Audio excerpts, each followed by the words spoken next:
దేవునికి ఉన్నారా రాత్రికాల సమయంలో కుటుంబంగా చేరి కొన్ని ఆయన మాటలు మనం ధ్యానించుకుంటూ ఇచ్చిన కృపను బట్టి దేవునికి స్తోత్రాలు.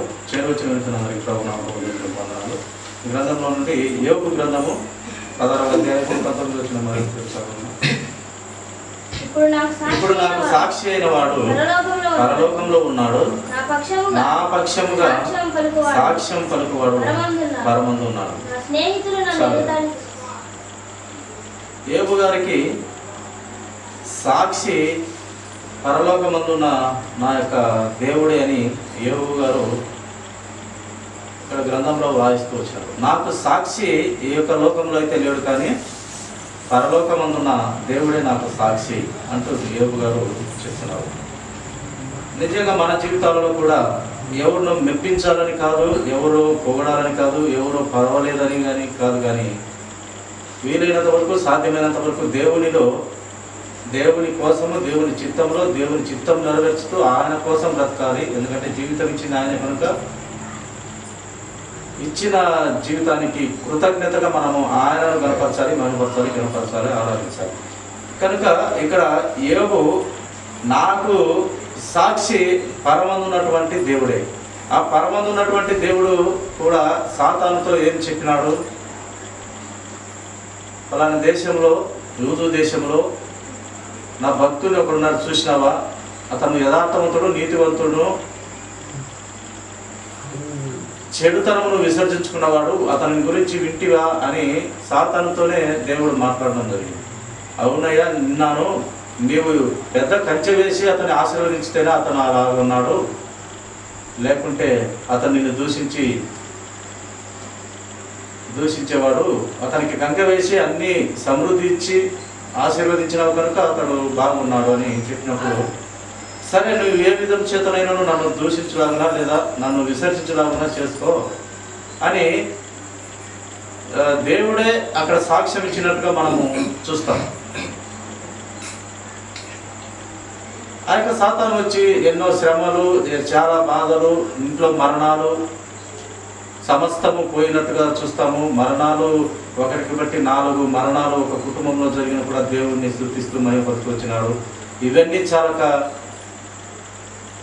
ఇంకా అతని శరీరంలో నేను హింస పెట్టినట్టయితే నిన్ను దూషించి వదిలేస్తాడు అని చెప్పినప్పుడు, సరే అతని ప్రాణం మాత్రం తీయక నీవు అతని శరీరాన్ని ఏమైనా చేసుకో, నా నుండి దూరం చేసుకొని ఒక ఛాలెంజ్గా దేవుడు చెప్పడం జరిగింది. ఈ యొక్క పర్మిషన్ కూడా తీసుకొని సాతాను వచ్చి యోబు దగ్గర ఈ యొక్క శరీరానికి కూడా చాలా బాధలు పెట్టడము, లేదా యొక్క విపరీతమైన పురుగులు చేయడము జరిగింది. అయినప్పటికీ దేవుడిని ఆయన విడిచిపెట్టలేదు. ఎంత భార్య చెప్పినా కూడా, లేక స్నేహితులు చెప్పినా, లేక పనివారు అసహించుకున్నా, ఏ విధం చేతనైనా ఆయన కుంగిపోలేదు. మరణాలు కుటుంబంలో జరిగినా కుంగిపోలేదు, ఆస్తి అంతా పోయినా కుంగిపోలేదు, కుమార్తెలు చనిపోయినా కుంగిపోలేదు, గట్టిగా ఉన్నాడు. దానికి సాక్ష్యం నా దేవుడే అంటున్నాడు. లోకస్తుల మీద చెప్పలేదు యోబు గారు. కనుక నా జీవితాలలో కూడా మనము దేవునికి సాక్షిగా బ్రతకంటే ఏదో లోకంలో వారు గొప్పగా చెప్తే, వీరు గొప్పగా చెప్తే, ఈ సంఘము గొప్పగా చెప్తే కాదు, కానీ దేవునికి సాక్షిగా మనము బ్రతకాలి. దేవునికి సాక్షిగా బ్రతికిన ఆ యొక్క గొప్ప మహాభక్తులు గ్రంథంలో అనేక మంది ఉన్నారు. అంత గొప్ప సాక్షి సమూహమును బట్టి మనం కూడా దేవునికి సాక్షిగా, దేవునికి కృతజ్ఞతగా, దేవుని చిత్తంలో దేవుని కోసం ఆయన పాదాల చెంత చాలా జ్ఞానమున్న దేవుడు కదా ఆయన పాదాల చెంత జ్ఞానం నేర్చుకుంటూ మనము ఈ లోకంలో ఎలా బ్రతకూడదో నేర్పుతున్న ఆ దేవునిలో మనము భయభక్తులు కలిగి శ్రద్ధాశక్తులు నిలిపి మనము దేవునిలో ఎదుగుతూ దేవుని మాటలు నేర్చుకుంటూ ఆయన చిత్తం నెరవేరుస్తూ ఆయన కోసం బ్రతికే వారంగా ఉండాలని ఇక్కడ యోబు గారి జీవితము చక్కగా మనకు కనపడుతుంది. నాకు సాక్ష్యము ఈ లోకంలో అయితే నేను పెట్టలేదు, కానీ దేవుడే నాకు పరమందున్న దేవుడే నాకు సాక్షి అంటూ యోబు గారు తెలుపుతూ వచ్చినాం. మనం కూడా ఈ లోకంలో సాక్షులు కాదు, మనకు కావాల్సింది దేవుడే మనకు సాక్షిగా, మన మనస్సాక్షి దేవునికి సాక్షిగా పెట్టుకొని బ్రతకవలసిన వారంగా మనము ఉండాలి ప్రియుల. కాబట్టి ఈ యొక్క యోబు గారు ఆ చివరి టైం వరకు ఓపికగా, నమ్మకంగా, ఆ విశ్వాసంలో పట్టుదల కలిగి, నిరీక్షణలో పట్టుదల కలిగి ఉన్నాడు. చివరికి ఏమైంది, దేవుడు మళ్ళీ అతనికి రెండంతలుగా ఏదైతే ఎంత ఒక పశు సంపద వల్ల ఎంత పోయిన అంతకు డబ్బులు ఇచ్చినాడు, ఒక పిల్లల విషయంలో పోయిన పిల్లలను అంతకు డబ్బులు ఇచ్చినాడు, ఆస్తిలో అంత మళ్ళీ డబ్బులు ఇచ్చినాడు, అంతకు రెట్టింపు మళ్ళీ దేవుడు ఇచ్చినాడు. ఆ దేవుని దగ్గర నుంచి నీతిమంతుడని ఒక సర్టిఫికెటే తీసుకున్నాడు యోబు గారు. అలాగా మన జీవితాలలో కూడా ఉండాలని దేవుడు ఆశ కలిగి ఉన్నాడు. చూడండి, లూకా సువార్త 10వ అధ్యాయము 18వ వచనం చూద్దాము. 16వ అధ్యాయము 18వ వచనము. నేను లేచి నా తండ్రి యొద్దకు వెళ్ళి, తండ్రి, నేను పరలోకమునకు విరోధముగాను నీ యొద్దను పాపం చేసి తిని, ఇక మీదట నీ కుమారుడనని అనిపించుకొనుటకు యోగ్యుడను కాను. నన్ను నీ కూలివాని వారిలో ఒకనిగా పెట్టుకొనుమని అతనితో చెప్పుదును అనుకొని లేచి తండ్రి యొద్దకు వచ్చిన. చాలు. ఇక్కడ చూడండి, ఈ తప్పిపోయిన కుమారుడు ఏమని చెప్తున్నాడు, తండ్రి, నీకును పరలోకపు తండ్రికి నేను విరోధముగా పాపం చేసి తినని ఒప్పుకుంటున్నాడు. ఒప్పుకుంటే దేవుడు, పాపాన్ని ఒప్పుకుంటే దేవుడు క్షణం లేట్ చేయక క్షమించగలిగిన దేవుడుగా, పరమందున్న దేవుడిగా మనం చూస్తాం. అలాగే భూలో సంబంధమైన ఈ యొక్క కుమారుణ్ణి ఈ తండ్రి కూడా చూడ క్షమాపణగా అడుగుతున్న ఆ బిడ్డకి ఈ యొక్క తండ్రి, ఈ లోకపు తండ్రి కూడా క్షమించి అతని అప్పున చేర్చుకొని అతని మాసిపోయిన బట్టలు తీసివేసి కొత్త బట్టలు ధరించి, కాళ్ళకు చెప్పులు, చేతికి ఉంగరాన్ని అన్ని ధరించి, ఒక మంచి కొవ్విన దూడను వహించి ఒక గొప్ప విందు చేయను ఉద్దేశించినాడు ఈ యొక్క తండ్రి. ఈయన పరలోకపు తండ్రికి సాదృశ్యంగా కనపడుతున్నాడు. కనుక ఎప్పుడైతే నీ నా జీవితాలలో పాపాలు తెలుసుకొని క్షమించమని తండ్రి యొక్క నీవు అడిగినట్లయితే ఆయన క్షణము కూడా, ఇక్కడైతే ఈ తండ్రి క్షణము లేట్ చేయక ఏం చేసినాడు, దూరంగా ఉండగానే గుర్తుపట్టినాడు తండ్రిని, కుమారుణ్ణి పరిగెత్తుకుంటూ పోయినాడు. ఇతను ఈ మాటలన్నీ చెప్పకదలికే. ఏ మాటలు? నేను నీ ఎదుట పరలోకపు తండ్రి ఎదుట తప్పు చేసినాను, నన్ను క్షమించు, నీ దగ్గర ఉండి కూడా నేను అర్హత కోల్పోయినాను, నీ ఆస్తి తీసుకొని నాశనం చేసుకొని వచ్చినాను, నా ఇష్టం వచ్చినట్టు నేను బ్రతికినాను, నాశనం అయిపోయినాను, తిండికి కూడా తిండి లేక నీ పనివారిలో ఒకరిగా ఉంచుటకు ఆలోచన వచ్చినాను తండ్రి, నన్ను నా యొక్క తప్పులు, నా యొక్క పాపం క్షమించని ఈ సొంత తండ్రికి పరలోక తండ్రికి కూడా క్షమాపణ చెప్పుకున్న ఈ యొక్క కుమారుడు ఎమ్మటే దూరం నుంచి ఇవన్నీ చెప్పి యొక్క ముందే ఈ యొక్క తండ్రి ఏం చేసినాడంటే ఉరికెత్తుకుంటూ పోయి మెడ మీద ముద్దు పెట్టుకొని ఈ యొక్క ఉంగరం పెట్టడము, కాలికి చెప్పులు తొడగడము, మంచి బట్టలు ధరించడము, ఒక విందు, గొప్ప విందు ఏర్పాటు చేసినట్టుగా మనం చూస్తాం. అది తండ్రి ప్రేమ. ప్రియుల తండ్రి కూడా యేసుక్రీస్తు ప్రభు వారు చెప్పినాడు, నేను వచ్చింది పాపులకే అన్నాడు. ఇక్కడ పాపం చేసినటువంటి ఈ యొక్క కుమారుడు కూడా ఆస్తి పంచుకొని పోయినాడు. తెలియక, తెలుసో తెలియకో ఆస్తి అంతా పంచుకొని నాది నాకు పంచు అని ఆ తండ్రి ఆస్తిని పంచుకొని పోయి చెడు తిరిగి చెడు సహవాసాలు చేసి వ్యభిచారంలో అక్కడ ఇక్కడ తిరిగి చివరికి తిండి లేక పందులు తినే పొట్టుతో నింపుకుందాం అనుకున్న కుదరక ఆ పంది యజమాని, ఆ పందుల యజమాని అక్కడి నుంచి కూడా దొబ్బివేయడం జరుగుతుంది. అది కూడా కుదరక చివరకు నా తండ్రి యొద్ద చాలామంది పనివారు పనిచేస్తున్నారు, వారి దగ్గర నేను ఒక కూలివానికి ఉంటే చాలు, నాకు తండ్రి కుమారుని వారసత్వం వద్దు, ఒక కూలివానికి పదం అనుకున్న ఇతనికి ఎంత గొప్పగా ఆ యొక్క తండ్రి రిసీవ్ చేసుకున్నాడు. ఆ తండ్రి ఆ కుమారుని హత్తుకున్నాడు, చీదరించుకోలేదు, అసహించుకోలేదు. దేవుడు కూడా ఎంత పాపం చేసినా, ఎంత పాపంలో బ్రతుకుతున్నా, ఎంత పాపం ఎక్కువైన ప్రదేశాలలో నీవున్నా అంటే దేవుని వాక్యం తెలియపరుస్తూ ఉన్నది, ఎక్కువ పాపము జరుగు ప్రదేశాలలో దేవుని కృప కూడా అంట అంత అపరితమైన కృప కలిగి ఉంటాడంట దేవుడు. పాపము జరుగు ప్రదేశాలలో దేవుని కృప కూడా అంతకన్నా ఎక్కువగా ఉంటుందంట ప్రియులారా, దేవుని వాక్యము తెలియపరుస్తుంది. కనుక ఆయన అన్నటువంటి మాట యేసుక్రీస్తు ప్రభువారు, నేను వచ్చింది పాపం చేసే వారి కోసమే, వారిని మార్చని కోసమే. నీతిమంతులు ఒకప్పుడు నా యొక్క ద్వారా నా రక్తం ద్వారా కడగబడినారు, నీతిమంతులు అయినారు, ఒకప్పుడు మీతో నేను సంతోషపడినాను. ఇంకా నా సంతోషము ఎవరితో కావాలంటే పాపపు జీవితంలో పడి ఉన్న వీరి జీవితాల ద్వారా నేను సంతోషపడుకోరుతున్నాను అని వారినే దేవుడు ప్రేమించినట్టుగా, వారి కోసమే వచ్చినాను అని చెప్పినట్టుగా మనం గ్రంథంలో చూస్తాం. కనుక దేవుడు పాపము చేస్తే దేవుడు ఒప్పుకోడు, కానీ పాపములు ఉన్న మనిషిని ఆ పాపాన్ని తీసివేయబడాలి అని దేవుడు పాపాన్ని అయితే తీసివేయబడాలి, ఆ పాపాన్ని అసహించుకోవాలని పాపాన్ని క్షమిస్తూ ఉన్నాడు దేవుడు.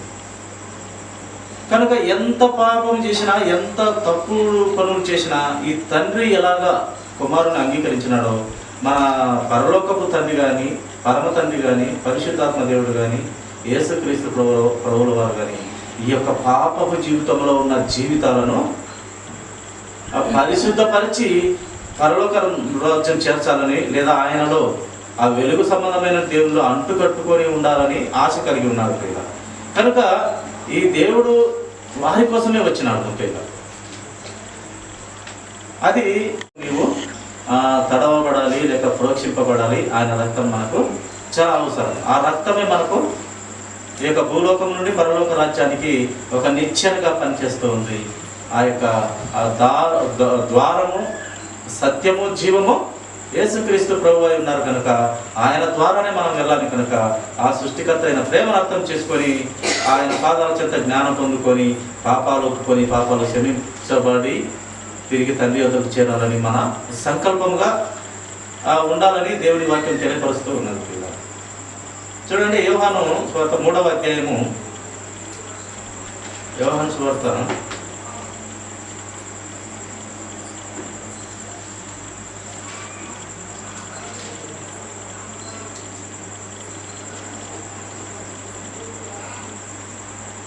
3వ అధ్యాయం 27వ వచనము మార్చాలమ్మా.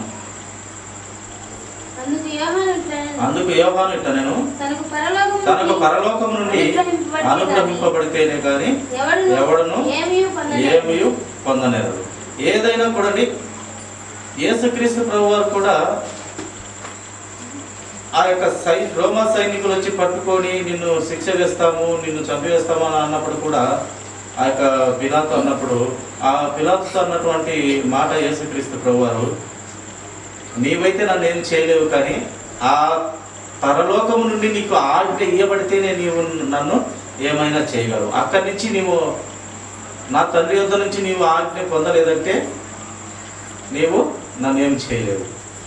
నిజంగా యోబు గారి జీవితంలో కూడా అదే కదా జరిగింది. దేవుని దగ్గర నుంచి సాతాను పర్మిషన్ తీసుకుని వస్తే కానీ ఈ యొక్క యోబు గారిని శిక్షలు వేయలేకపోయినాడు, లేదా కఠినంగా శిక్షించలేకపోయినాడు, లేదా కుమార్తెలను చంపలేకపోయినాడు. సాతాను పర్మిషన్ తీసుకొని వచ్చి అన్నీ చేయగలిగినాడు. అలాగే తండ్రిదైన దేవుడు ఏదైనా అక్కడ నుంచి ఆజ్ఞ ఇవ్వబడితేనే అది చేయగలరు. అలాగే యేసుక్రీస్తు ప్రభు వారు కూడా ఇక్కడ ఆ యొక్క మాట చెప్పినట్టుగా మనం గమనించగలం. చూడండి, 6వ అధ్యాయము, అదే యోహాను సువార్త 6వ అధ్యాయము 31వ వచనం చూడమ్మా.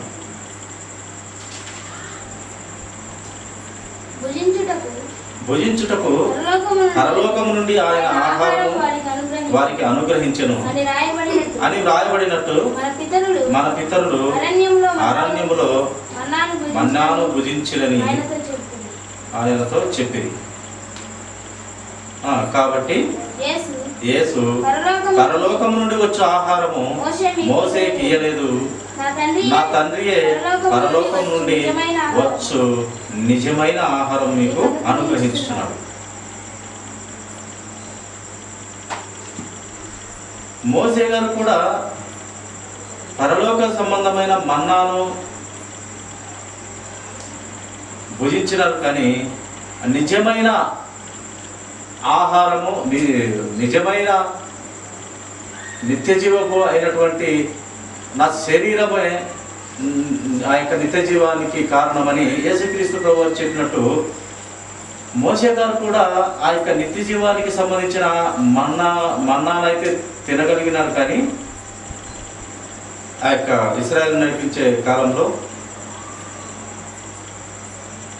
యేసుక్రీస్తు వారి పునరుత్థానము జీవము నేనైనా నన్ను భుజించువారు నాతో కూడా ఉందురు అని చెప్పినటువంటి ఆ యేసుక్రీస్తు మాటలు మోషే గారి కన్నా మనము చూడండి, ఆయనను ఆదివారము ఆరాధన సమయంలో ఆయన రక్త మాంసాలలో మనము పాలిభాగస్తులు అవుతూ ఉన్నాము. ఆయన పరలోకం నుండి వచ్చినటువంటి జీవాహారము నేనన్నాడు. ఆ జీవాహారము మనము వారముగా తింటూ ఉన్నాం పిల్లలు.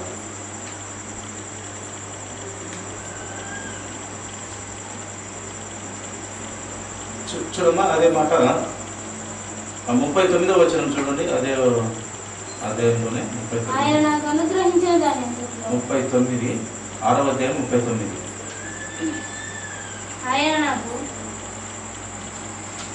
నా ఇష్టమును నెరవేర్చుకున్నటకు నేను రాలేదు, నన్ను పంపిన వాని చిత్తము నెరవేర్చుటకే పరలోకము నుండి దిగి వచ్చింది. యేసుక్రీస్తు ప్రభువారు ఆయన చిత్తము నెరవేర్చుకునేదానికైతే రాలేదు అని యేసుక్రీస్తు ప్రభువారు చెప్పారు. తండ్రి ఏవేవి సూచించనో, ఏవేవి విన్నాడో కన్నాడో అవి మాత్రమే ఇక్కడ జరిగించుతూ దేవుని చెప్పినటువంటి చిత్తమే యేసుక్రీస్తు ప్రభువారు చేయనీకే ఆ పరలోకం నుండి దిగి వచ్చినటువంటి జీవాహారము అన్న. 42వ వచనము చదువుమా. కాబట్టి నేను పరలోకం నుండి దిగి వచ్చిన ఆహారం అని ఆయన చెప్పినందున యూదులు ఆయనను గురించి సనుగుకొనుచు ఈయన యేసు కుమారుడైన యేసు కాడా అంటున్నాడు. ఏం చెప్తున్నాడు యేసుక్రీస్తు ప్రభువారు? నేను పరలోకము నుండి దిగి వచ్చిన ఆహారం అని ఆయన చెప్పినాడు. జీవాహారము నేనే, నా ద్వారానే మార్గం సత్యము జీవము అన్నటువంటి యేసుక్రీస్తు వారి మాటలు ఆ జీవాహారము నేనే అని చెప్పినప్పుడు అక్కడ ఉన్నటువంటి యూదులంట, ఏంది ఈయన జీవాహారము నేనని చెప్తున్నాడే, ఏంది ఈయనను బతికుండగానే తినిస్తాడా ఏంటి అని వారు అనుకున్నారు. అక్కడ ఉన్నటువంటి యూదులు బతికున్నగానే తిననిస్తాడా, జీవాహారం నేను, పరలోకం నుండి వచ్చినటువంటి ఆహారము నేనే అని చెప్తున్నాడైతే అని వారు అనుకున్నారంట. అనుకొని ఈయన యొక్క యేసు కుమారుడైన యేసు కాడ, ఈయననేంటి కొత్తగా చూస్తున్నామా, ఈయన పరలోకం నుంచి రావడం ఏంటి, ఈయన యేసు కుమారుడు కాదా, ఆ వడ్లవారి కుమారుడు కాదా, ఈయన ఏంది ఇలా చెప్తున్నాడని అక్కడ జనులు యేసుక్రీస్తు ప్రభువారు అని గుర్తించలేకపోయినారు. దేవుని కుమారుడని వాళ్ళు గుర్తించలేకపోయినారు. 43వ వచనం కూడా చదువుతున్నాము. ఈయన తల్లిదండ్రులను మనం ఎరుగుదుము కదా, నేను పరలోకము నుండి దిగి వచ్చుచున్నానని ఈయన ఎలాగో చెప్తున్నాడనేది. ఈయన తల్లిదండ్రులు మనకు తెలుసు, ఆ తల్లిదండ్రులు ఈయన పుట్టుక తెలుసు, ఈయనతో పాటు పుట్టినటువంటి సహోదరులు మనకు తెలుసు. ఈయన పరలోకం నుండి ఎలాగో దిగి వచ్చుచున్నాడని వారు వచ్చినటువంటి డౌట్.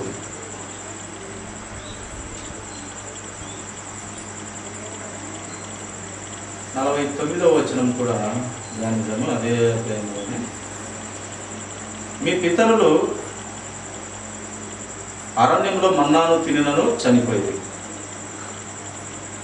దీనిని తినివాడు చావకుండాన్నట్టు పరలోకం నుండి దిగి వచ్చిన ఆహారము ఇదే. మన్నాను తిన్న పితరులైతే చనిపోయినారు, కానీ దీనిని తినివాడు అనగా యేసుక్రీస్తు రక్త మాంసాలలో పాలు పొందినవాడు ఆ యొక్క జీవాహారం ఇదే, నన్ను తిన్నవాడు ఎప్పటికీ జీవంతో ఉండును అని లేఖనం మనకు తెలియపరుస్తూ వచ్చినట్టు. పరలోకము నుండి దిగొచ్చిన జీవాహారమును నేనే. 51వ వచనం చదవమా. పరలోకము నుండి దిగి వచ్చిన జీవాహారమును నేనే.